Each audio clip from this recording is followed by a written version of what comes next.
Hi నాన్న, అందరికీ తల్లిదండ్రులు జాగ్రత్తగా ఉండండి.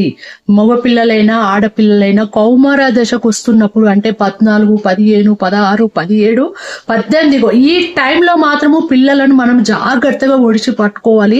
ఈ పిల్లలు ఏం చేస్తురు, ఎటు పోతురు అనేది మనం అడుగడుక్కు గమనించుకుంటూ వాళ్ళ భయభక్తులు పెట్టాలి. ఎందుకంటే వాళ్ళకు ఈ 14, 13 ఏళ్ల నుండే వాళ్ళకు హార్మోన్ ప్రొటెక్షన్స్ స్టార్ట్ అవుతుంటది. వాళ్ళకు లోక జ్ఞానం తెలియదు. ఈ పీరియడ్ లో వాళ్ళకి ఎట్లుంటది అంటే వ్యామోహం ఎక్కువ ఉంటది. ఇప్పుడే వాళ్ళ స్టేజ్లోకి వస్తుంటారు. ఈ లవ్ అనేది, ఈ ఆకర్షణ అనేది, అమ్మాయిల పట్ల అబ్బాయిలు, అబ్బాయిల పట్ల అమ్మాయిలు, ఈ ప్రేమ, ఈ ఆకర్షణ, ఇక వీళ్ళకి ఏంటంటే అది అంతే ప్రకృతి సృష్టి. అది వాళ్ళకి హార్మోన్ ప్రొటెక్షన్ ఆ టైంలోనే స్టార్ట్ అవుతుంది, హార్మోన్ ప్రొటెక్షన్. కాబట్టి తల్లిదండ్రులు ఈ పీరియడ్లో మనం చాలా జాగ్రత్తగా పిల్లల్ని గమనించుకోవాలి. ఇప్పుడు చూడండి, ఇప్పుడు అపర్ణ ఇది కాకినాడలో ఆ అమ్మాయి కూడా 17 ఏళ్లకే పాపము పెళ్లి చేసుకున్నది, లవ్ మ్యారేజ్. పాపం తల్లిదండ్రులు కూడా ఒప్పుకొని ఆ అమ్మాయి వాళ్ళ కుటుంబ సభ్యులను ఒప్పించిరట. మొత్తం ఇంటర్ కాస్ట్ మ్యారేజ్ కాబట్టి అందరిని ఒప్పించి పెళ్లి చేసిరట మంచిగా తల్లిదండ్రులు. కాకపోతే ఆ యదవ పెళ్లి చేసుకున్నాక వేరే అమ్మాయితోటి లవ్ అఫైర్ పెట్టుకున్నాడట. ఈ అమ్మాయికి తెలిసింది. ఆల్రెడీ ఈ అమ్మాయి 9 నెలల కడుపుతోటి ఉన్నది.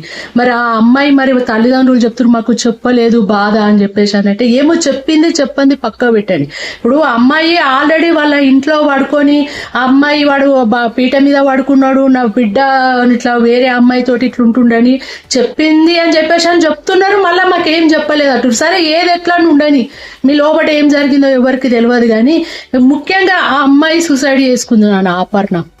చేసుకుంటే ఆ అమ్మాయినట హాస్పిటల్లో వెంటిలేటర్ మీద పెట్టిరట. భర్త చూడడానికి వచ్చి వెంటిలేటర్ తీసేసిండు అని ఒక ఆరోపణ చేస్తున్నారు. ఇది నిజమా అబద్ధమా తెలియదు, ఓన్లీ ఆరోపణ. ఇది పోలీస్ ఇన్వెస్టిగేషన్ లో మనకు డిపార్ట్మెంట్ నుండి అనౌన్స్మెంట్ వచ్చినప్పుడే అది డిక్లేర్. కాకపోతే నా అనుమానం ఏంటంటే, ఇప్పుడు వెంటిలేటర్ మీద పెట్టడము అంటే ఇప్పుడు ఖచ్చితంగా డ్యూటీ డాక్టర్స్ ఉంటారు అక్కడ, ఖచ్చితంగా నర్సులు ఉంటారు. ఎందుకంటే వెంటిలేటర్ డేంజర్ కదా. ఎందుకంటే నేను 1 month వెంటిలేటర్ మీద ఉండొచ్చింది దాన్ని కేర్ హాస్పిటల్లో. నేను కూడా జీబీఎస్ అటాక్ అయినప్పుడు మనకు ఎన్ఐసీలో పెడతారు. అక్కడ నర్సులు ఉంటారు, డాక్టర్లు ఉంటారు, ముఖ్యంగా సీసీ కెమెరాలు ఉంటాయి. అది నాకు తెలిసి ఆరోపణ నిజమా అబద్ధమా మనకు తెలియదు. ఇది పోలీస్ డిపార్ట్మెంట్ డిక్లేర్ చేస్తుంది. ఇప్పుడు మళ్ళీ ఇంకొకటి అల్వాల్లో జరిగింది. ఆ అమ్మాయి కూడా 17 ఏళ్ల అమ్మాయి. ఆ అమ్మాయి ఇప్పుడు కాదు, సంవత్సరం క్రితమే ఆ పిల్ల 17 ఏళ్లకే ప్రెగ్నెంట్ అయిందట. మరి లోపల ఏం జరిగిందో ఏం కథో ఇంక ఇన్వెస్టిగేషన్లు ఇంకేమి తెలియలేదు. నిన్ననే తెలిసింది న్యూస్. ఆ అమ్మాయి ఆ ప్రేమించినోడు ఇద్దరు కలిసి తల్లిని చంపి ఆ ఇంట్లోనే పాతి పెట్టిరు. సంవత్సరం దాకా కూడా ఆ తల్లిని ఆడ పాతి పెట్టింది ఎవరికి ఇంతవరకు బయటకు రాలే. నిన్న బయటకు వచ్చింది. ఆ స్కూటీ అమ్మడం వల్ల దాని నుండి బయటకు వచ్చింది. ఇప్పుడు వైష్ణవ్ కూడా చూడండి 17 ఏళ్ల పిల్లనే, 17 ఏళ్ల అమ్మాయిని. అంటే దీన్ని బట్టి మనకి ఏమర్థమవుతుంది, చిన్న పిల్లలు 17 ఏళ్ల పిల్లలకు, 18 ఏళ్ల పిల్లలకు, 16 ఏళ్ల పిల్లలకు వాళ్ళకు లోక జ్ఞానం ఉండదు. చిన్న పిల్లలు అమాయకులు, ఆకర్షణ శక్తి ఎక్కువ ఉంటుంది. దీన్ని బట్టి తల్లిదండ్రులు ప్రతి ఒక్కరూ మీరు గమనించుకోండి. మన పిల్లల్ని మనము జాగ్రత్తగా కాపాడుకోవాలి. ఈ టైంలో మనం వాళ్ళ పిల్లలకు భయభక్తులు పెట్టుకోవాలి. ముఖ్యంగా కొందరు తల్లులకు చెప్తున్నా, మీరు కొడుకులను గనగానే కాదు పందులు లెక్క. కానీ ఇప్పుడు మా ప్రత్యూష కూడా, భువనగిరిలో మా ప్రత్యూష సినిమా యాక్టర్, ఆ అమ్మాయి కూడా ఇట్లనే పాపం చంపేసిరు. ముఖ్యంగా చెప్తున్నా, మీరు పందులు అన్నట్టుగా, ఊరవందులు అన్నట్టుగా మీరు పిల్లలను, మగపిల్లలను కనగానే కాదు భయభక్తులతోటి పెంచండి, నీతి నియమాలతోటి పెంచండి. ఒక ఆడపిల్ల, ఒక ఆడవాళ్ళంటే ఏంది, వాళ్ళకి ఎంత, అసలు వాళ్ళ మనస్తత్వం ఏంది, అసలు ఒక పెళ్లి చేసుకున్నాక భార్యను ఎట్లా చూసుకోవాలి అనే నీతి నియమాలతోటి పెంచండి. వాడు కనుక లవ్ అఫేర్ ఇంకోని పెట్టుకుంటే ఈడ్చి చెంప మీద కొట్టండి. నేనైతే అట్లనే కొడతాను నా కొడుకుని నేను. ఎందుకంటే పరా ఇంటి ఆడపిల్లను మనం ఇంటికి తెచ్చుకున్నప్పుడు ఆ పిల్లకు అడుగడుకు ప్రొటెక్షన్ ఇచ్చేది అత్త మామ బాధ్యత. మీరు గాడిదలను అన్నట్టు కానీ రోడ్డు మీద వదలకండి ఇట్లా కొడుకులని. ముఖ్యంగా తల్లిదండ్రులు మీరు కూడా ఆడపిల్లల్ని మీరు 17 ఏళ్లకు 18 ఏళ్ళకి ఇట్లా పెళ్లిళ్ళు చేయకండి. ఇప్పుడు ఒక అమ్మాయి చూడండి, నిజంగా చెప్తున్నా, మీరు ఆడపిల్లలు మీరు ఈ అమ్మాయి కామెంట్ చూసి మీరు ఇది గమనించుకోండి. మీరు ఆవేశపడకండి, బాధలు పడకండి. అరే లేకుంటే లేకపోయా వాడిని వదిలేసి సపరేట్గా వద్దురా అయ్యా నువ్వని వాకౌట్ చేసేసి వచ్చి మంచిగా వేరే పెళ్లి చేసుకోండి, విడాకులు తీసుకొని.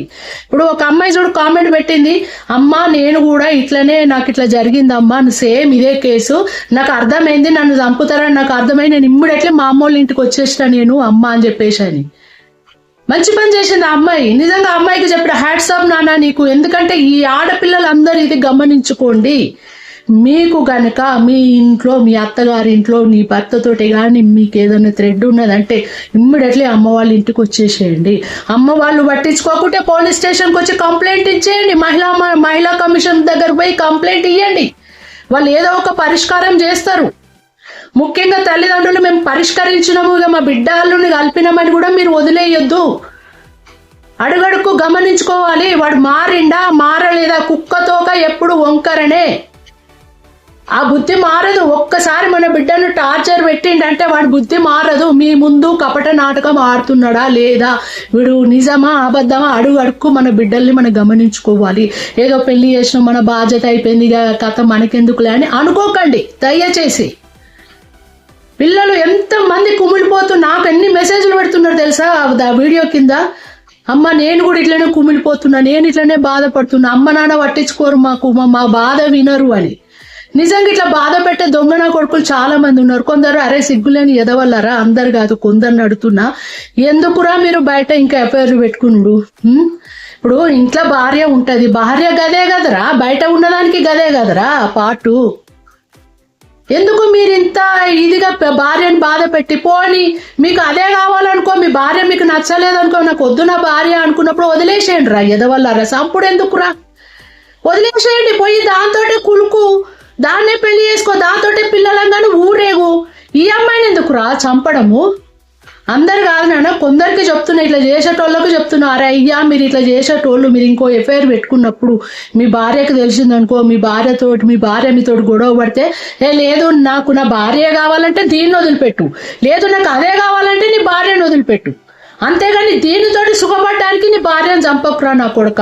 నేను మరీ చెప్తున్నా, అందరు కాదు కొందరికి. ఆడపిల్లలు మీరు కూడా అమ్మ జాగ్రత్తగా ఉండండి. 16, 17, 18 ఏళ్ళకి ఏదో కొంపలు మునిగిపోతున్నట్టు ఈ ఆకర్షణలో ఇట్లా లవ్ అని ఈ పార్కుల పంటి తిరుక్కుంటాయి. ఒక పిల్ల పెట్టింది చూడండి ఆ వీడియో, నేను ఎంత ఏడ్చుకుంటా పెడుతుంది ఆ పోరి. ఏది నువ్వు నన్ను ఇట్లా వదిలేసినావు, నాకు చాలా బాధ అవుతుంది, కానీ నువ్వు ఒక్కటే చెప్పు నాకు, నేను నిన్ను కలవక ముందుకు నేను ఎలా ఉన్నానో నాకు అలా తిరిగిస్తావా అని చెప్పేసి అని ఆ వీడియో పెట్టింది. అంటే తప్పు ఎవరిది అంటే పెళ్లి కాక ముందుకే నువ్వు బాడీ అప్పచెప్పినావు, వాడు నిన్ను యూజ్ చేసుకుంటూ వదిలేసిండు. తప్పు ఎక్కడ జరుగుతుంది, ఆడపిల్లల్ని అడుగుతున్నా. మీది కూడా తప్పే కదా నాన్న, మీది కూడా తప్పే బేటా. పెళ్లి కాకముందుకే అట్లా వాడికి బాడీ అప్పచెప్పడం తప్పు. ఎందుకంటే వాడి కోరిక తీరిపోతుంది, వాడి బుద్ధి తీరిపోతుంది, వాడు నిన్ను ఎందుకు పెళ్లి చేసుకుంటాడు. మంచోడైతే చేసుకుంటాడు. మీరు మంచోడని నమ్మకండి, ఆడపిల్లలైనా సరే మగపిల్లలైనా సరే. కొందరు ఆడపిల్లలు కూడా మోసం చేసే వాళ్ళు ఉంటారు. మీరు ఎట్లా నమ్ముతారు. మీరు పెళ్లిళ్ళు కాక ముందుకు మీరు సెక్స్ విజువల్ గా కలవకండి, అది ఎప్పుడు డివైడ్కే వస్తుంది. అది పెళ్లి అయినాకనే దాన్ని మీరు స్టార్ట్ చేయాలి. ముందే మీరు ఇట్లా స్టార్ట్ చేసిరనుకో మోహం తీరిపోతుంది. ఇది మొత్తం ఇట్లా చంపుకోవడాలు, లేకపోతే విడిపోవడాలు, డిప్రెషన్ పోయి సూసైడ్ చేసుకోవడాలు. ఇప్పుడు అమ్మాయి చూడు, అవసరమా పెళ్లి కాక ముందుకు వానికి బాడీ అప్పచెప్పి ఇప్పుడు నాకు అట్లనే ఒరిజిన్గా ఇయ్యానంటే వాడు ఎట్లిస్తాడు. వాడు బుద్ధి చేసుకున్నాడు, వాడు పోయింది. ఇక పిల్ల వీడియోలు చూడాలి, అన్నీ ఏడ్చుకుంటూనే పెడుతుంది. ఇక మరి వాళ్ళ తల్లిదండ్రులు లేరా, వాళ్ళ తోబుట్టువులు లేరా, వాళ్ళ ఫ్యామిలీ మెంబర్స్ లేరా, మరి ఎవరు చూస్తలేరా ఈ వీడియోలు, ఏందే నువ్వు గట్లెట్లా పెడుతున్నావని చెప్పండి. ఇగో ఇవన్నీ సమాజం, ఇవన్నీ ఆలోచించండి. నేను మాట్లాడేది ఎందుకంటే జాగ్రత్తగా ఉండండి అని చెప్పడానికి. నాకు ఏదో వైష్ణవి వాళ్ళ అన్నదమ్ములనే కానీ వాళ్ళ ఫ్యామిలీ నేనేదో బాధ పెట్టేది ఏమన్నా అనేది ఉంటే మాత్రం నన్ను క్షమించండి. కాకపోతే మిమ్మల్ని ఇబ్బంది పెట్టాలని కాదు నేను అనేది. ఏంది సమాజానికి, అరే ఇది తప్పులు ఇలా జరుగుతున్నది, మనది కూడా తప్పే అనేది నేను చూపిస్తున్నాను అందరికి. మనం జాగ్రత్త పడాలి అని. అంటే మీకు కూడా తెలియదు నాన్న వాడు ఇట్లా చంపుతాడని, మీకు కూడా తెలియదు. కానీ దీన్ని బట్టి మనం అందరం జాగ్రత్తగా ఉండాలన్నది నేను అందరికి ఇట్లా చెప్తూ ఉన్నాను నాన్న. నేను ఓకేనా? అందరు జాగ్రత్తగా ఉండండి, ఆడపిల్లలైనా మగపిల్లలైనా. అరే అయ్యా మగపిల్లలకు చెప్తున్నా, మీరు ప్రేమించింది కావాలంటే మీరు భార్య వద్దనుకుంటే వదిలేసేయండి, చంపకండి రా. ఒకవేళ భార్య కావాలనుకుంటే ప్రేమించిన దాన్ని కూడా మీరు చంపకండి, దాన్ని వదిలేసేయండి. కానీ ఈ ప్రోగ్రాములు పెట్టుకోకండి, సంపుడు ప్రోగ్రాములు మొత్తం వదిలేసేసుకోండి.